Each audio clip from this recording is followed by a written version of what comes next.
ദൈവത്തിൻ്റെ അതിപരിശുദ്ധമായ നാമം വാഴ്ത്തപ്പെടുമാറാകട്ടെ. കർത്താവിൻ്റെ തിരുവചനം ശ്രദ്ധിക്കാൻ വന്നിരിക്കുന്ന നിങ്ങളെ എല്ലാവരെയും ദൈവമായ കർത്താവ് ധാരാളമായിട്ട് അനുഗ്രഹിക്കുമാറാകട്ടെ. ഇന്നത്തെ നമ്മുടെ ചിന്തയ്ക്കായിട്ട് സങ്കീർത്തനങ്ങൾ 34 സങ്കീർത്തനത്തിൻ്റെ 4 വാക്യം.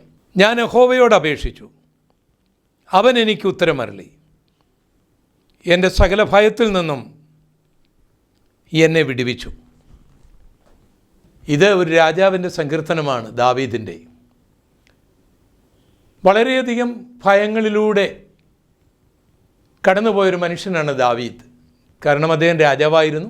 താൻ രാജാവാകുന്നതിന് മുൻപ് തൻ്റെ അമ്മായിയപ്പൻ ഇസ്രായേലിൻ്റെ രാജാവായിരുന്നു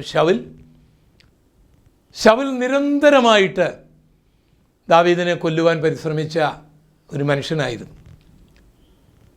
അനവധി യുദ്ധങ്ങളിൽ ദാവീദ് ഏർപ്പെടേണ്ടി വന്നു.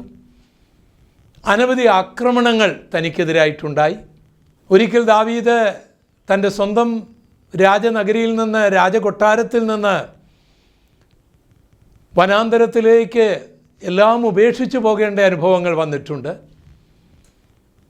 അതുകൊണ്ട് അദ്ദേഹത്തിന് പലവിധമായിട്ടുള്ള ഭയങ്ങളും പ്രശ്നങ്ങളും പ്രതിസന്ധികളും ഉണ്ടായിരുന്നു. അവയുടെയൊക്കെ പരിഹാരം ദാവീദ് തന്നെ കണ്ടെത്തിയിട്ട് തൻ്റെ അനുഭവത്തിലൂടെ നമ്മെ ഓർമ്മിപ്പിച്ചതാണ് 34 സങ്കീർത്തനത്തിൻ്റെ 4 വാക്യത്തിലൂടെ. ഞാൻ യഹോവയോട് നിലവിളിച്ചു, യഹോവ എനിക്ക് ഉത്തരമരുളി, സകല ഭയത്തിൽ നിന്നും എന്നെ വിടുവിച്ചു.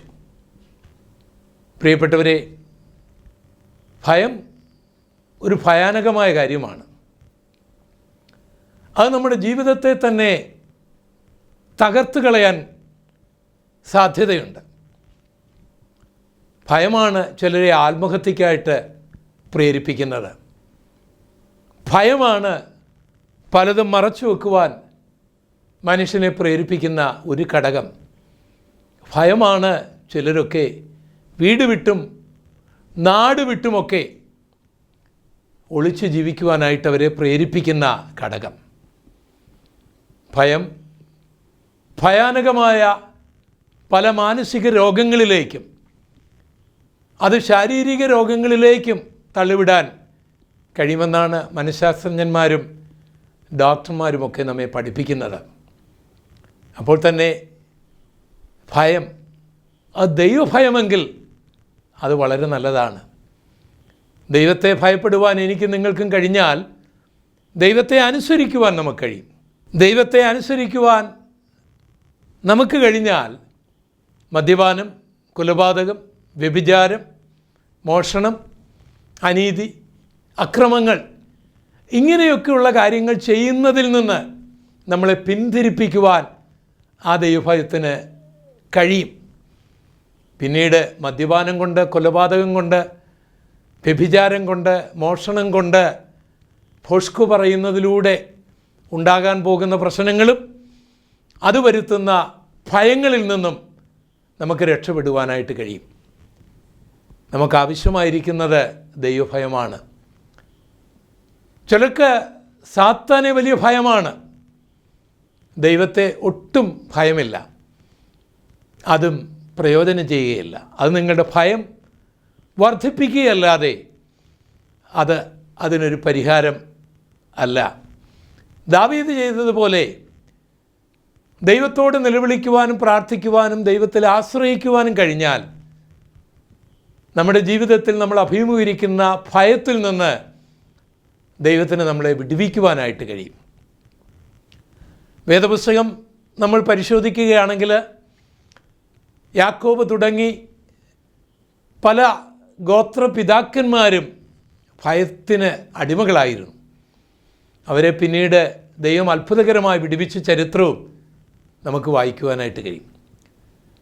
നമുക്കറിയാം, യാക്കോബ് ഒരു ഉപായിയായിരുന്നു. തൻ്റെ സഹോദരനായ ഏശാവിനെ 2 പ്രാവശ്യം അദ്ദേഹം കളിപ്പിച്ചു. തന്മൂലം ഏശാവ് തന്നെ കൊല്ലുവാനായി തീരുമാനിച്ചു. ഇത് യാക്കോബിന് ഭയമായി. താൻ അവിടെ നിന്ന് പിന്നെ സ്വന്തം വീട് വിട്ട് യാത്രയാകുകയാണ്. തൻ്റെ അമ്മാച്ചൻ്റെ ലാബാൻ്റെ ഭവനത്തിലേക്ക്.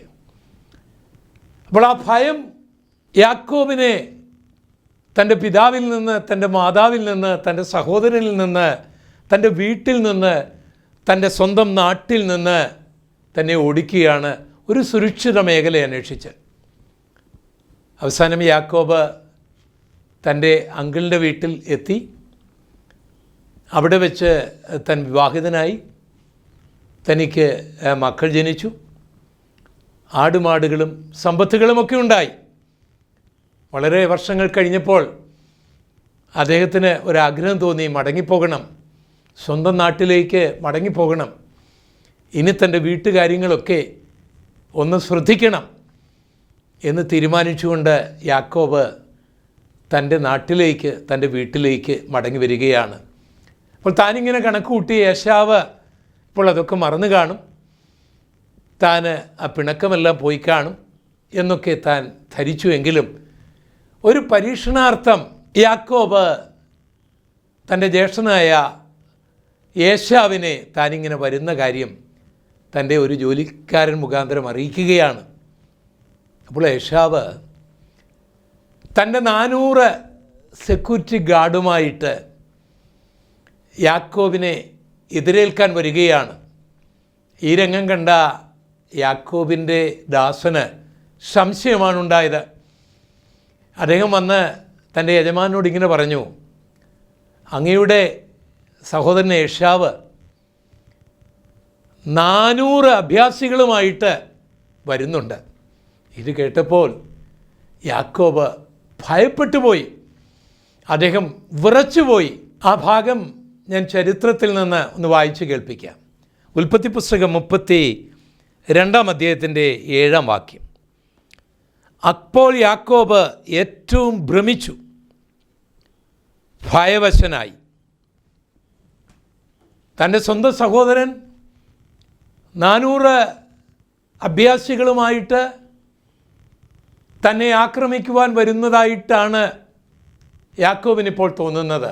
ഭയം. താൻ തൻ്റെ സഹോദരനെ അതിൻ്റെ പരിണിത ഫലം, അത് മുഖാന്തരമുണ്ടായ ഭയം വർഷങ്ങൾ കഴിഞ്ഞിട്ടും തന്നെ വേട്ടയാടുകയാണ്. പിന്നീട് നമ്മൾ യാക്കോബിനെ കാണുന്നത് ഒരു പ്രാർത്ഥനാ വീരനായിട്ടാണ്. ദൈവത്തോട് താൻ പ്രാർത്ഥിക്കുകയാണ്, കരഞ്ഞ് പ്രാർത്ഥിക്കുകയാണ്. താൻ ബുദ്ധിമാനായിരുന്നു, താൻ സമ്പത്തുകൾ ധാരാളം ഉണ്ടാക്കി, തനിക്ക് മക്കളുണ്ട്, എല്ലാവരും തന്നോടൊപ്പം ഉണ്ടെങ്കിലും ഇപ്പോൾ താൻ ഭയപ്പെടുകയാണ്. താൻ ഉണ്ടാക്കിയ സമ്പത്ത് കൊണ്ടും തൻ്റെ ദാമ്പത്യ ജീവിതം കൊണ്ടും തനിക്ക് ലഭിച്ച മക്കളിലുമൊക്കെ തൻ്റെ ആരോഗ്യത്തിലും ദൈവം തനിക്ക് നൽകിയ ബുദ്ധിയിലുമൊക്കെ സന്തോഷിച്ച് ആനന്ദിക്കേണ്ടതിന് പകരം ഇപ്പോൾ തൻ്റെ സഹോദരൻ തന്നെ ആക്രമിക്കാൻ വരുന്നു എന്നുള്ള അകാരണമായ ആ ഭയം തന്നെ ഭയപ്പെടുത്തുകയാണ്, തന്നെ നിരാശപ്പെടുത്തുകയാണ്. പക്ഷേ യാക്കോബ് ഒരു പ്രത്യാക്രമണത്തിന് തയ്യാറാകാതെ ദൈവത്തിൻ്റെ സന്നിധിയിലേക്ക് ചെന്ന് ദൈവത്തിൽ ആശ്രയിച്ച് ദൈവത്തോട് പ്രാർത്ഥിക്കുന്ന യാക്കോബിനെയാണ് നമ്മൾ കാണുന്നത്.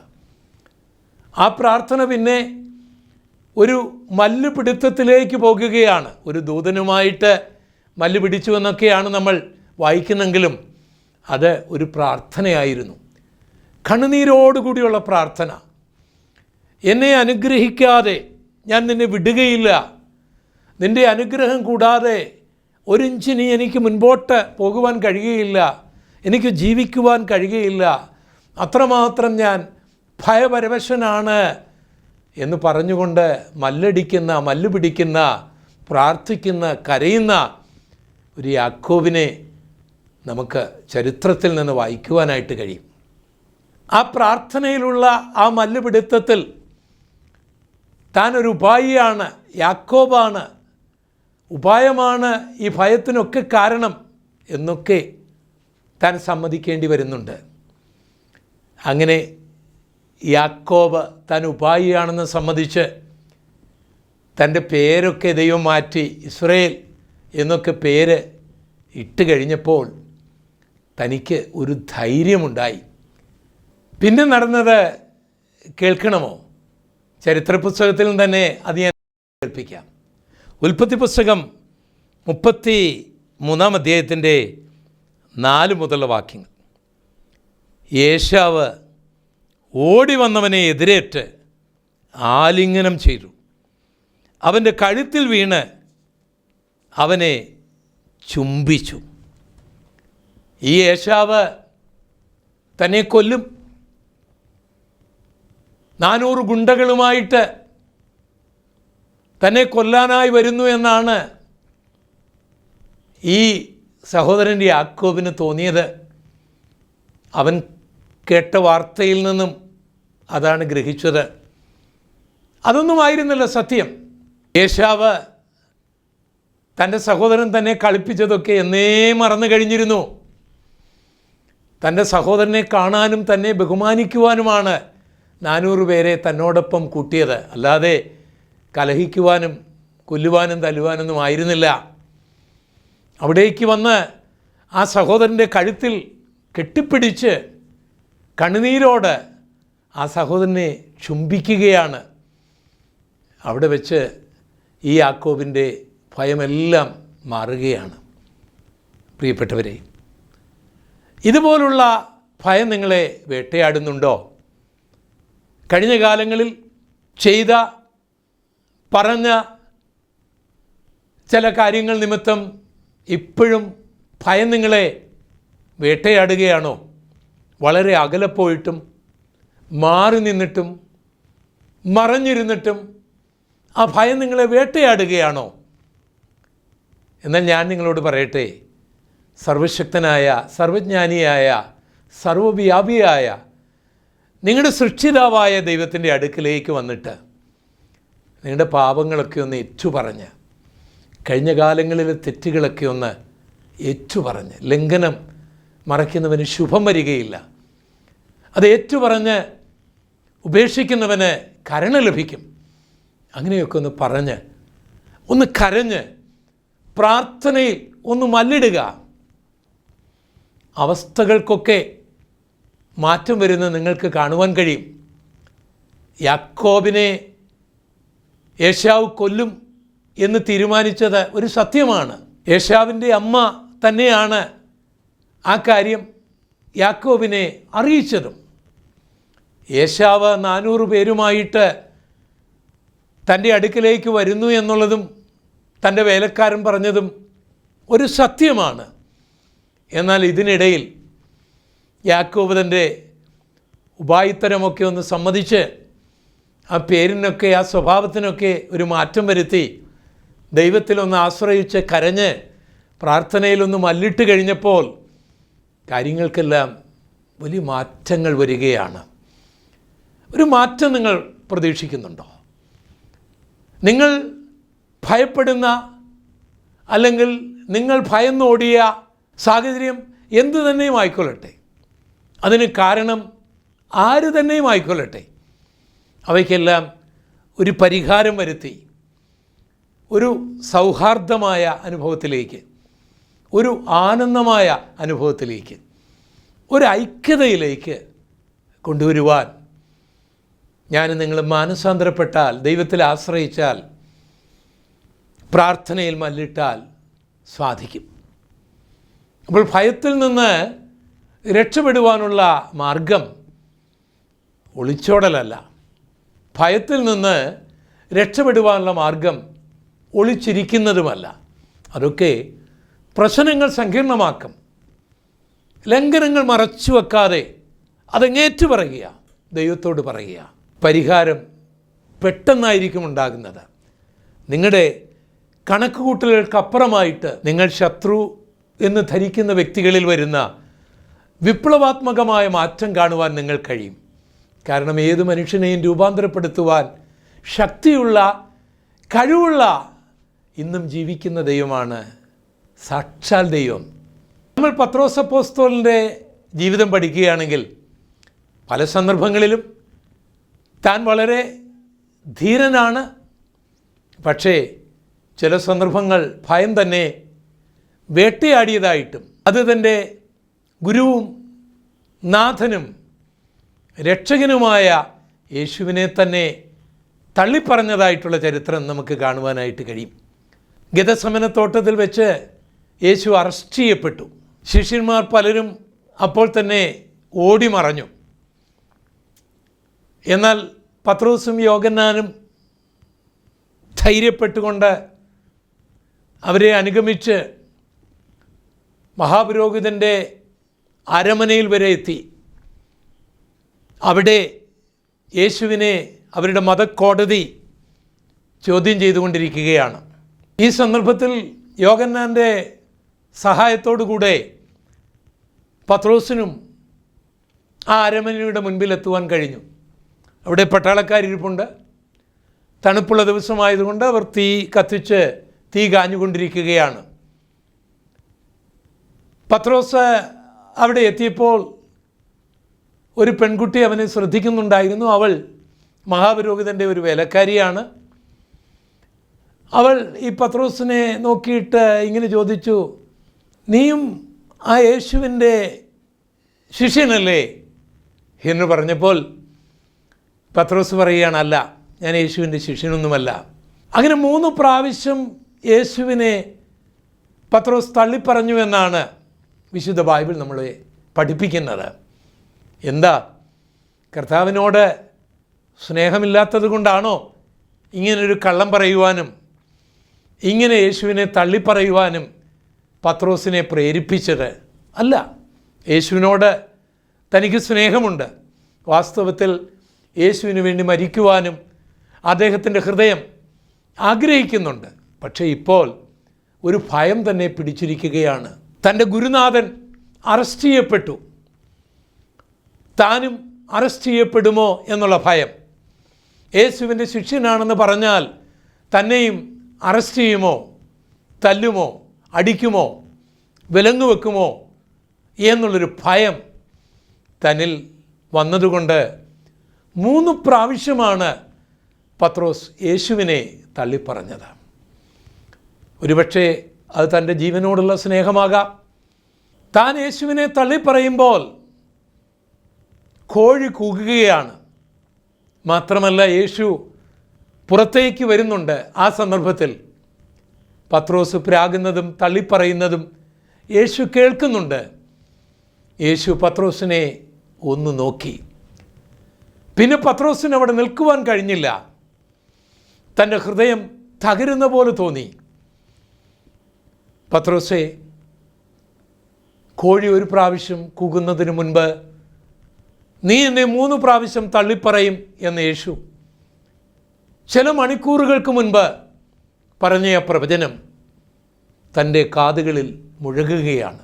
അത് നിറവേറുകയാണ്. താൻ പശ്ചാത്താപത്തോടെ പൊട്ടിക്കരഞ്ഞ് തൻ്റെ പാപങ്ങൾ ഏറ്റുപറയുകയാണ്. ദൈവത്തിൽ ആശ്രയിക്കുകയാണ്. പ്രിയപ്പെട്ടവരെ, കർത്താവ് ആ പ്രാർത്ഥനയ്ക്ക് മറുപടി കൊടുത്തു. ഒരു വലിയ ധൈര്യം, വലിയൊരു ധൈര്യത്തിൻ്റെ ആത്മാവ് പിന്നീടുള്ള ചരിത്രം പഠിച്ചാൽ പത്രോസിൽ വ്യാപരിക്കുന്നത് നമുക്ക് കാണുവാനായി കഴിയും. നിങ്ങളുടെ ജീവിതത്തിൽ എപ്പോഴെങ്കിലും യേശുവിനെ തള്ളിപ്പറയേണ്ടി വന്നിട്ടുണ്ടോ? പ്രവൃത്തിയിലൂടെ, ജീവിതത്തിലൂടെ ചിലതിനു വേണ്ടിയൊക്കെ കർത്താവിനെ അനുസരിക്കാതെ, ചില കാര്യസാധ്യത്തിന് വേണ്ടിയൊക്കെ ചിലയിടത്ത് യേശുവിനെ തള്ളിപ്പറയേണ്ടി വന്നിട്ടുണ്ടോ? പത്രോസിനെ പോലെ കരയാൻ കഴിഞ്ഞാൽ, നിലവിളിക്കാൻ കഴിഞ്ഞാൽ, കുറ്റങ്ങൾ സമ്മതിക്കാൻ കഴിഞ്ഞാൽ, പ്രാർത്ഥിക്കാൻ കഴിഞ്ഞാൽ ദൈവം നിങ്ങളോട് ക്ഷമിക്കും എന്ന് മാത്രമല്ല, ഭയത്തിൽ നിങ്ങളെ വിടുവിച്ച് ധൈര്യമായി യേശുവിനെ സാക്ഷിക്കുവാനുള്ള ഒരു കൃപ നിങ്ങളിൽ പകരുമെന്നുള്ളതിന് യാതൊരു സംശയവുമില്ല. പിന്നീട് പത്രോസിൻ്റെ ചരിത്രം നമ്മൾ പഠിക്കുമ്പോൾ നമ്മളെ അത്ഭുതപ്പെടുത്തുന്ന, നമ്മളെ വിസ്മയിപ്പിക്കുന്ന ചരിത്ര സംഭവങ്ങളാണ് പത്രോസിൻ്റെ ജീവിതത്തിൽ അരങ്ങേറുന്നത്. എൻ്റെ മരണവും അടക്കവും ഉയർപ്പും സ്വർഗാരോഹണവും ഒക്കെ കഴിഞ്ഞു. മർക്കോസിൻ്റെ മാളിക മുറിയിൽ വെച്ച് പെന്തക്കോസ്ത് നാളിൽ പത്രോസ് പരിശുദ്ധാത്മാവിൻ്റെ അഭിഷേകം പ്രാപിച്ചു. യെരുശലേം നിവാസികളോട് തന്നെ താൻ പ്രസംഗിക്കുവാനായിട്ട് തുടങ്ങി. യേശുവിൻ്റെ ക്രൂശ് മരണത്തിന് ഏകദേശം 2 മാസം കഴിഞ്ഞപ്പോൾ പത്രോസും യോഹന്നാനും യെരൂശലേം ദേവാലയത്തിലേക്ക് പോകുകയാണ്. അങ്ങനെ പോകുമ്പോൾ അവിടെ സുന്ദരം എന്നു പേരുള്ള ഒരു ഗോപുരമുണ്ട്. ആ ഗോപുരത്തിന് താഴെ ഒരു യാചകൻ വന്നിരിക്കും യാചിക്കാനായിട്ട്.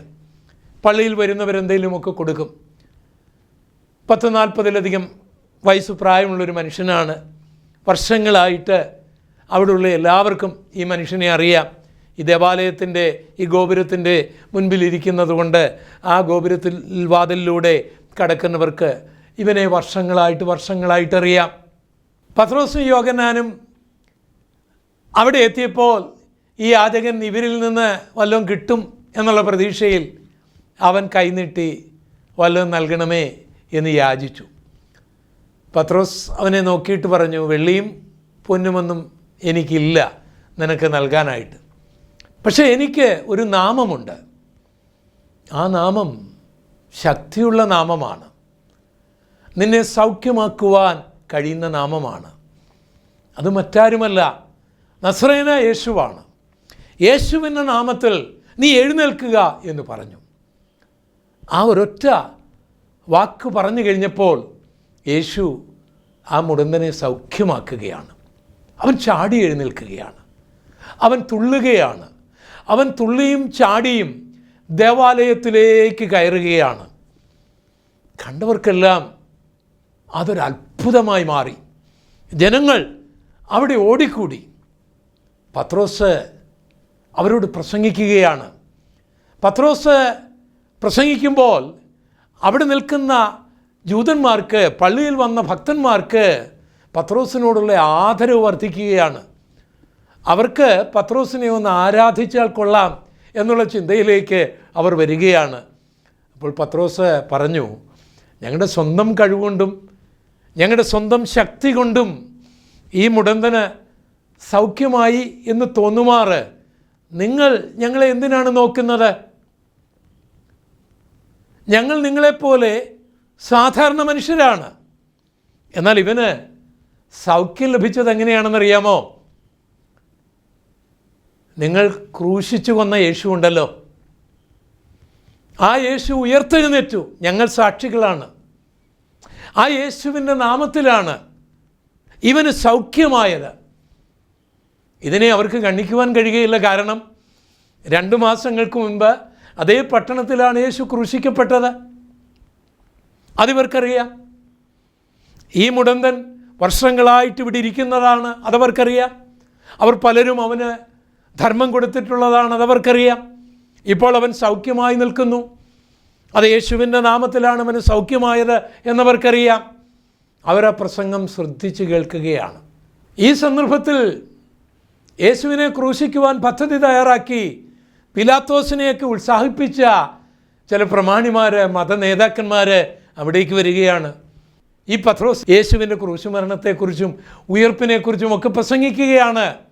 അവർ പത്രോസിനെയും യോഹന്നാനെയും അറസ്റ്റ് ചെയ്ത് ജയിലിലാക്കി.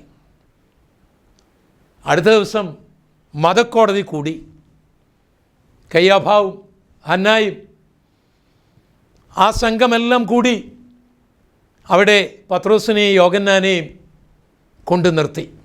അവൻ 2 മാസങ്ങൾക്ക് മുൻപ് ഈ മഹാപുരോഹിതൻ്റെ വേലക്കാരിയുടെ മുൻപിൽ യേശുവിനെ തള്ളിപ്പറഞ്ഞ പത്രോസ് ഇപ്പോൾ ആ മഹാപുരോഹിതൻ്റെയും അവരുടെ കമ്മിറ്റി മെമ്പേഴ്സിൻ്റെയും മുൻപിൽ നിൽക്കുകയാണ്. പ്രതിയായിട്ടാണ് നിൽക്കുന്നത്.